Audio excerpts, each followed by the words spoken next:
سپاس خداوندی راست که سخنوران را یارای ستایش او نیست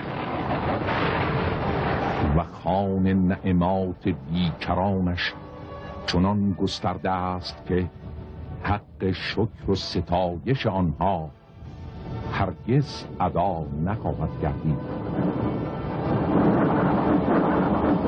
خداوندی که اندیشه های بلند از درک حقیقتش عاجزند و افکار ژرفاندیش در معرفتش قاصر. اوصاف عظمتش که در ظرف سخن نمی گنجد هماره بی منتهاست. چون آفرینش را آغازید موجودات را از عدم به صحنه هستی خواند و میانشان الفت و وفاق افکند. شگفتا از این اقتدار و عظمت که نشانه آن زمین خشکی است که او از دل دریاهای ژرف و متراکم با امواجی شکننده و توفنده پدیدش آورد و طبقات زمین را از آن آب سیال استوار و برقرار ساخت.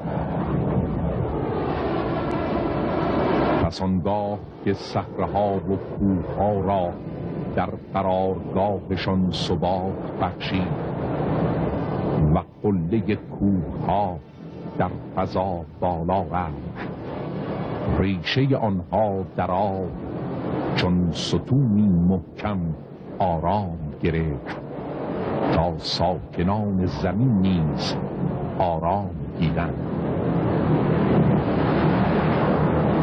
پاک است و پیراسته آن خداوندی که زمین را میان آن امواج سرگردان و بیقرار برقرار داشت و زندگی زمینیان را در آن ممکن گردانید.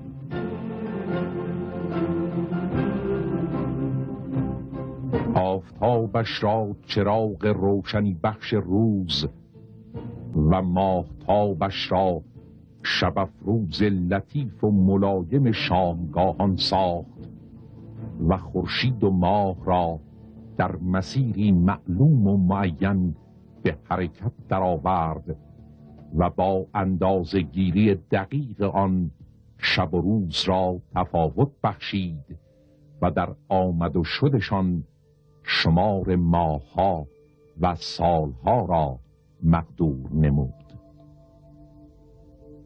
همو که دامان آسمان‌ها را به زیور گوهرهای تابان و ستارگان ثابت و گردنده رخشان بیاراست. بزرگ خداوندی که ابرهای بزرگ و پراکنده را به هم پیوست و ابرهایی که از به هم خوردنشان برق درخشیدن گرفت و باران را از دل آن تراکم سپید بر زمین فرو ریخت. پس آنگاه زمین خشک و برهنه روییدن آغازید و در دامن کوه‌ها سبززاران و گلزاران پدید آمد. سبززاران و گلزارانی که زمین با آرایش خود به آنها به شادی نشست. مهربانی که روزی آدمیان و آفریدگان خیش را در دل آن نباتات سبز قرار داد.